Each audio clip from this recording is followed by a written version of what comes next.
Salut à tous, c'est Sento et aujourd'hui on se retrouve sur notre nouvelle chaîne YouTube. Génération Scambait, alors cette chaîne YouTube servira un petit peu à tout, notamment pour faire du Scambait, ça c'est un petit peu le truc principal. Mais il peut y avoir de temps à autre des tutos comme cette vidéo là pour tout simplement faire une machine virtuelle, ça c'est la première vidéo, qui va servir à pas mal de gens parce qu'il y a plein de tutos mais qui sont très peu complets. Souvent on doit se débrouiller par nous-mêmes et ça c'est le problème. Donc on va essayer de pallier à ça avec cette vidéo, je vous souhaite un très bon visionnage. Donc, commençons par le tuto. Comment faire une VM ou entre maudits machine virtuelle?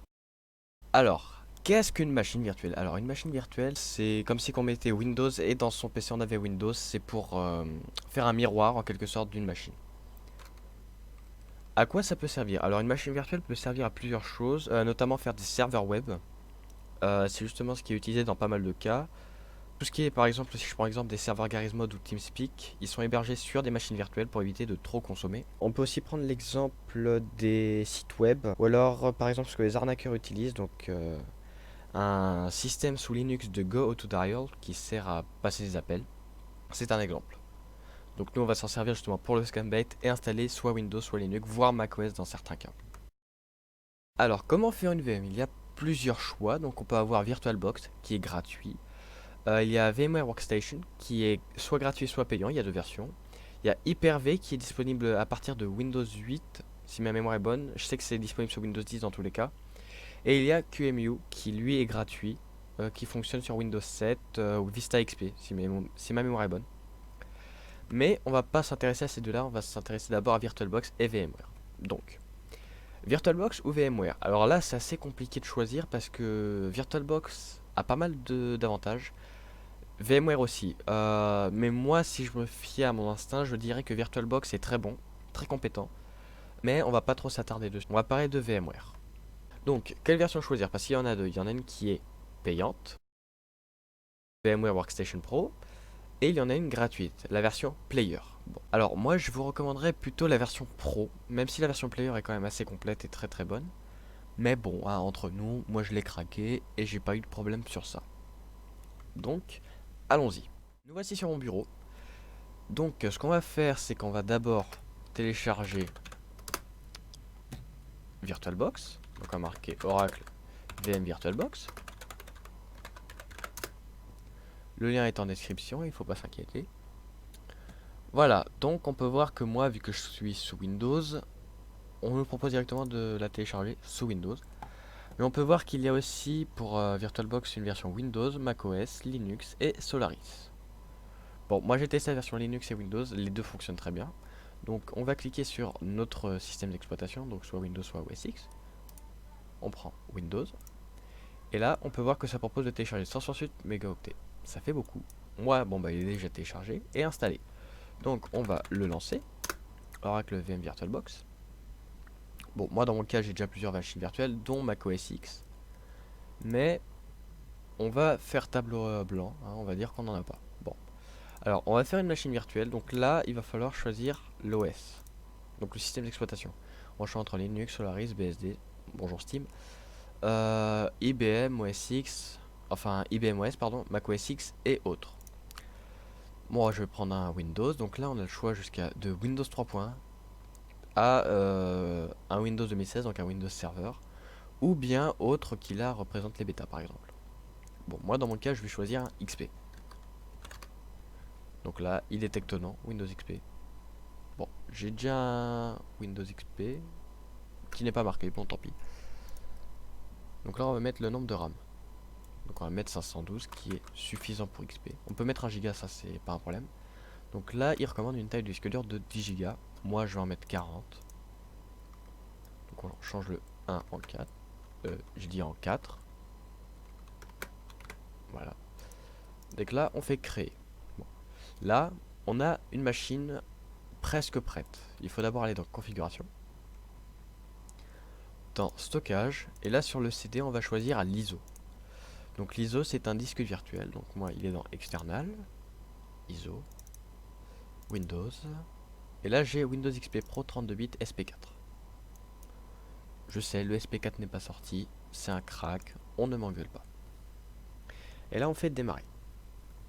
Donc là la machine virtuelle va se lancer.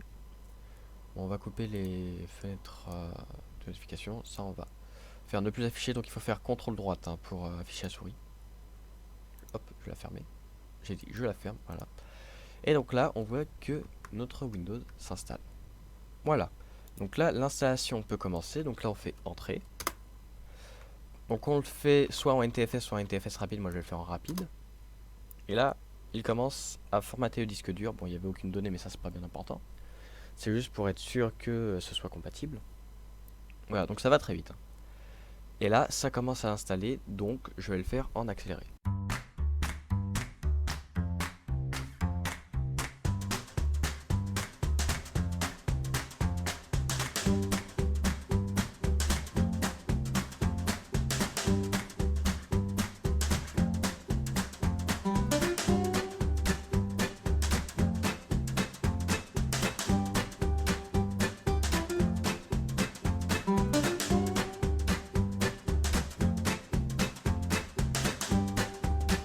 Voilà. Donc là, on voit que une partie de l'installation c'est fini. Et donc là, ça redémarre. Bon. Alors il ne faut surtout pas appuyer sur une touche, sinon on va recommencer à partir de zéro. Et donc là, je vais remettre en accéléré.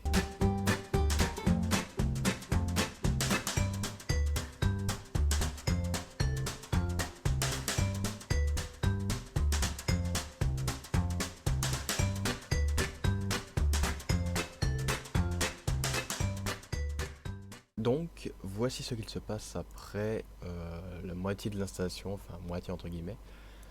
Il faut juste sélectionner le nom de l'ordinateur et un mot de passe. Le mot de passe, on peut le skipper, il n'y a pas de problème. Donc là, on met la date. Donc là, on est samedi 15 juin 2019, il est 17h43.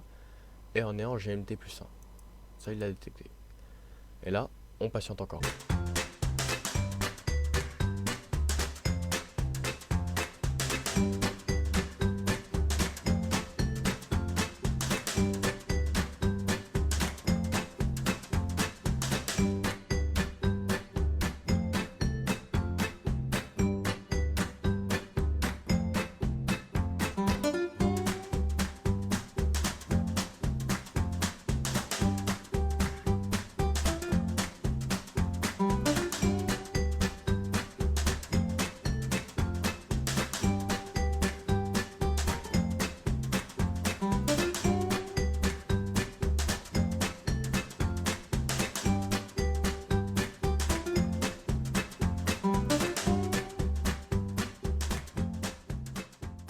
Et donc là, le système redémarre encore une fois.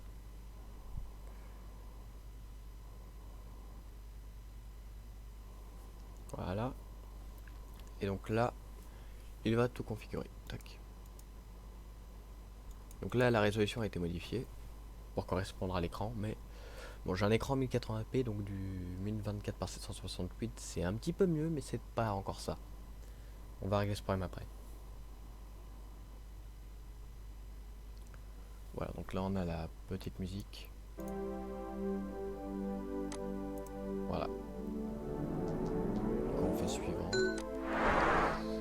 Les mises à jour, bon bah moi je vais les désactiver parce qu'il n'y en a plus.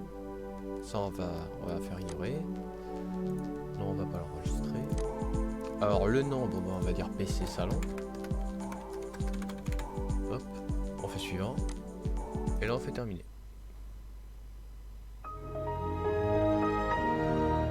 Voilà, Windows XP qui joue sa petite musique. Voilà, bon je l'avais téléchargé sur T411. Hein, voilà. Du coup là il est en train de tout m'installer. Et du coup, on va faire quelque chose après, je vais vous montrer, une fois que tout sera fait. Hop, voilà, on va mettre ça comme il faut, voilà. Donc là on peut voir qu'il installe tout ce qu'il faut. Hein. Ça bien sûr si c'est une copie entre guillemets authentique, ça vous l'aurez pas su, parce que moi c'est une copie qui a été modifiée. Donc j'ai tout ce qu'il faut, j'ai Internet Explorer 8, j'ai un lecteur Windows Media plus récent, voilà la version 11. Donc c'est normal. Et donc là moi j'attends.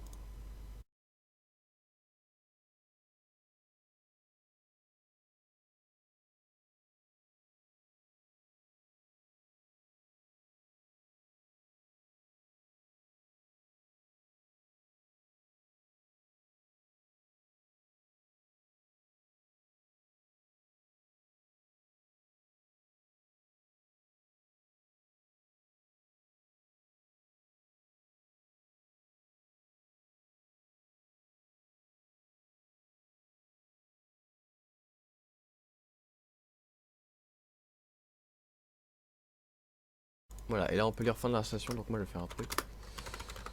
Je donne tirer A. Ah bon, bah j'ai pas eu le temps. Ça va pas marcher, c'est pas grave.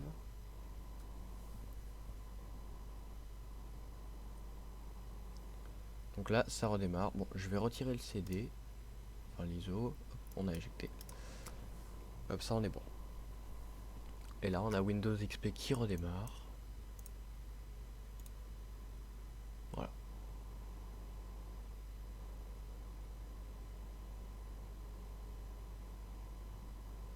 S'il veut bien démarrer, bien sûr.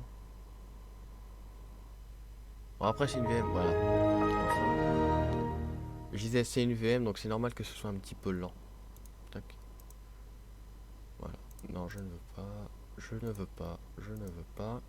Donc, alors maintenant, ce qu'on va faire, c'est... tac. Alors, voilà, je vais montrer cette partie-là, parce que c'est ce qui va être le plus important pour le moment. Hop. Donc maintenant, il va falloir cliquer sur périphérique. Et on va cliquer sur... Ah, on le voit pas. Bon. Alors du coup, on va sur périphérique. Insérer l'image CD des add-ons invités. Enfin, des additions invitées. Hop. Et là, on fait suivant, suivant, suivant. Alors ça, par contre... Voilà. Sous Windows XP, il faut le faire en mode sans échec. Mais si vous êtes sur Vista 7, 8 ou Windows 10... normalement, ce sera coché automatiquement. Voilà, donc là, il exécute tout ce qu'il faut. Tout. Voilà, donc là, j'ai un driver qui s'est installé. Tac. Alors, est-ce que les drivers sont... Non, ils sont pas encore installés complètement. C'est pas grave, on redémarre. Voilà, donc on peut voir qu'il y a des soucis au niveau des pilotes graphiques. On redémarre.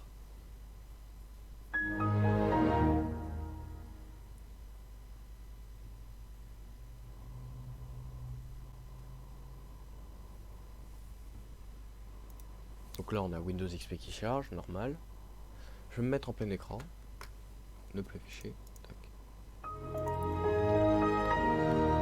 Voilà.